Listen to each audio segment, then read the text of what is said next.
Welcome folks, we're back again. Straight out of lockdown and we're all back at it, which it's been a long time coming. I mean, I'm sick to death of being sat in all the time.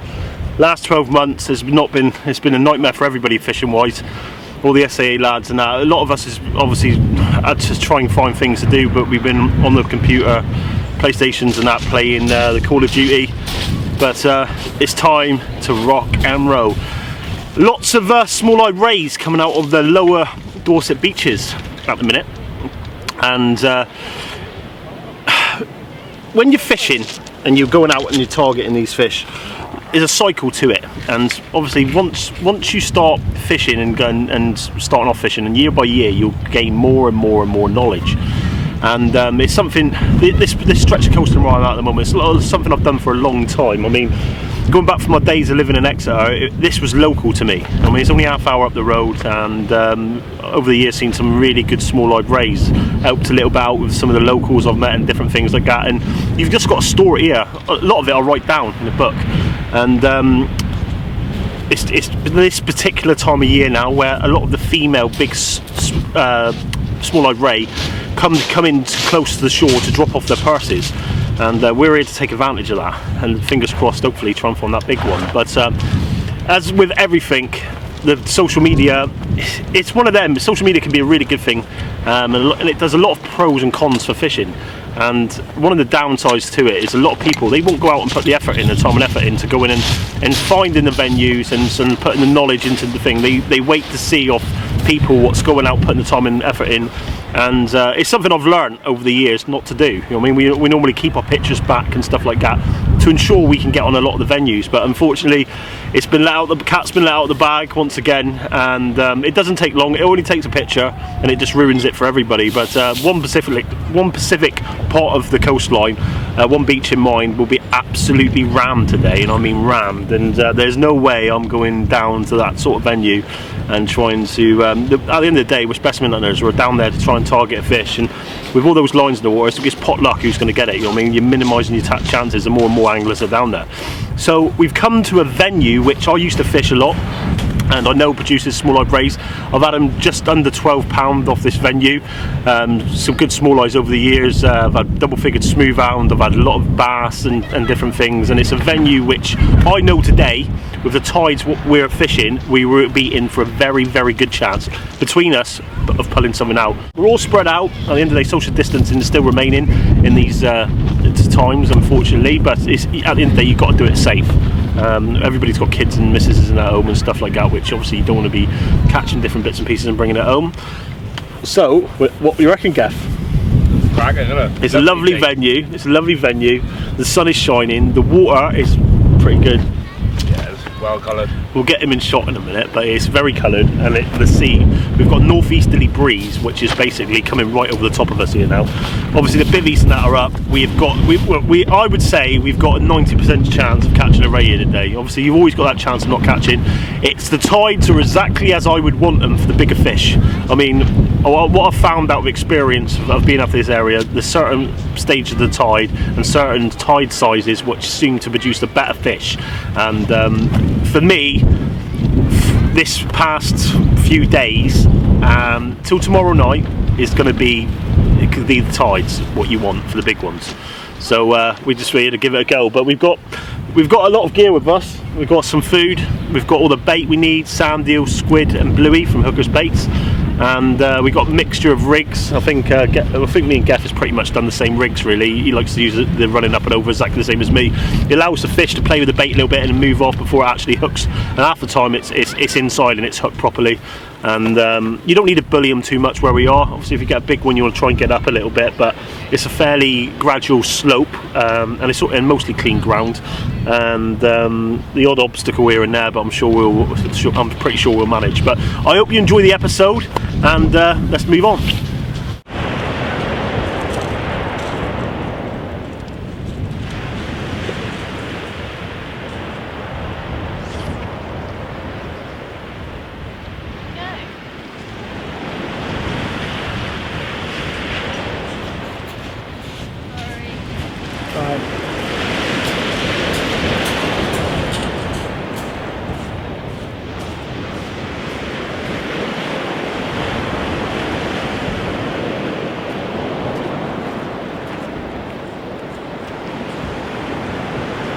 As you can see, we're literally belting them out as far as we can hit them. And I can tell where the reef is now, just by the way the tide is showing. You can see the line coming off the back end of the reef there. So that's where we're hopefully going to pick these rays up.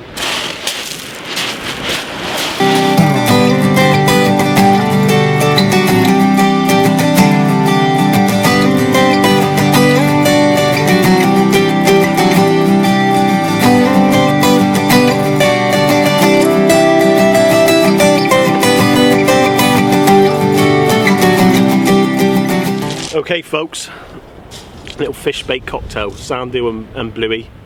It really is perfect for when you're on fishing.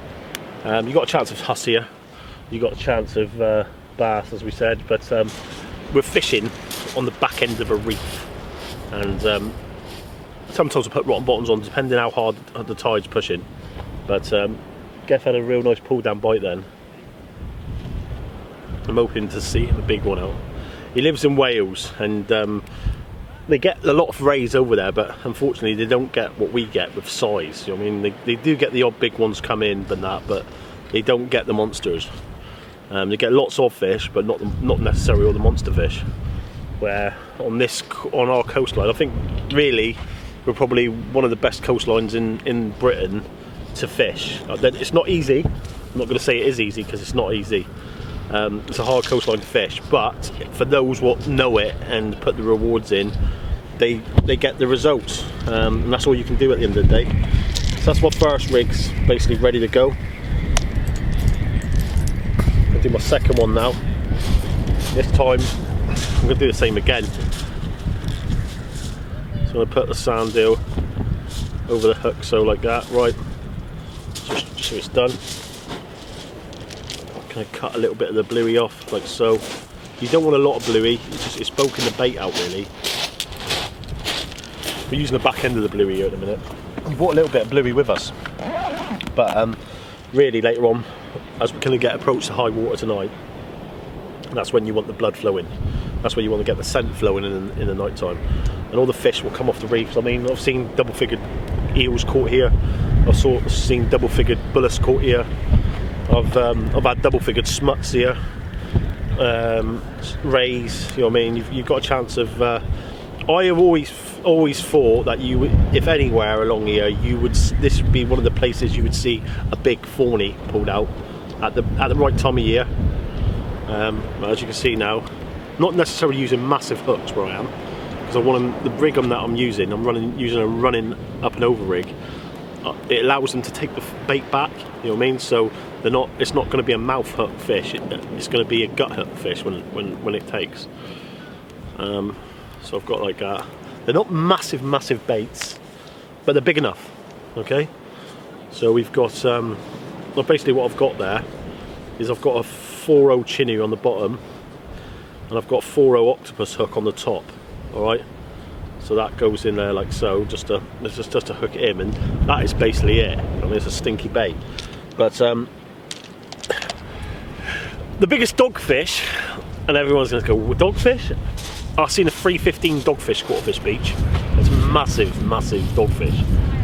Off when it came in, I thought it was bullets, but it was dogfish. Mate of mine had it, and yeah, I could do with that today.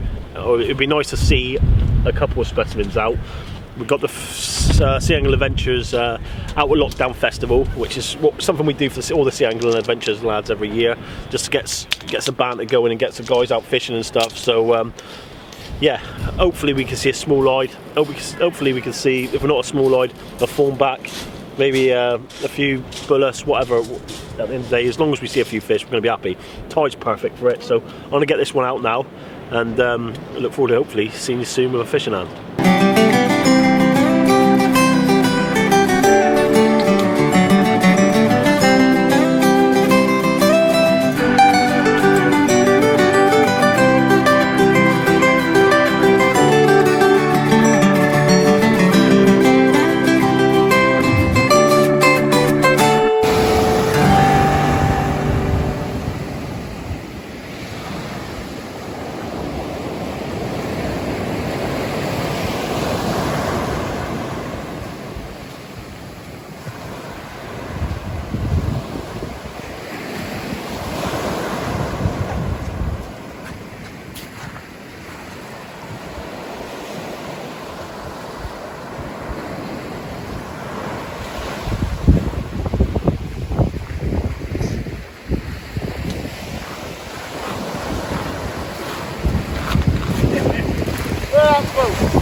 One of the joys of rate fishing, especially where we are now.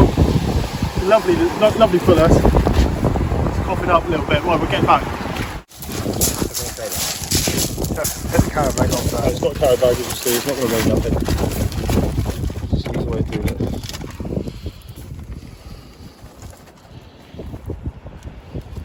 it. Seven.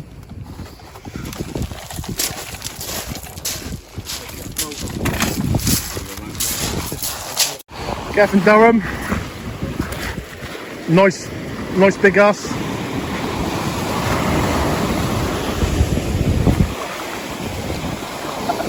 He will go back. He just needs to turn and roll, doesn't he? When you're fishing like where we are at the minute on flat these beaches, right, that fish will go back. Okay? So what it's doing is going to roll around a little bit now.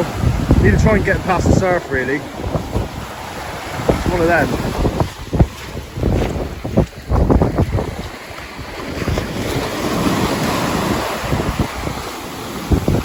Launch him out, mate, you got to.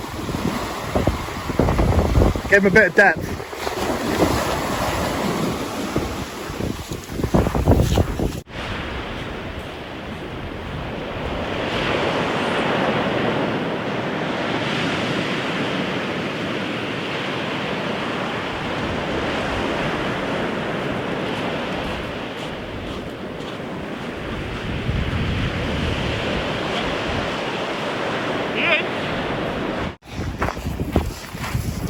So we have AJ.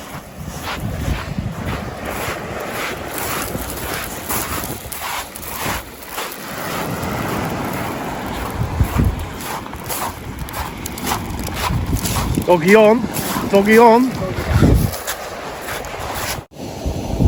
Eating the crowds, some sirloin sticks. Just how we get there. AJ, what do you reckon of those sirloin? Why did you bring rum to the party? Made up banging, didn't they? Banging. Sirloins and small eyes.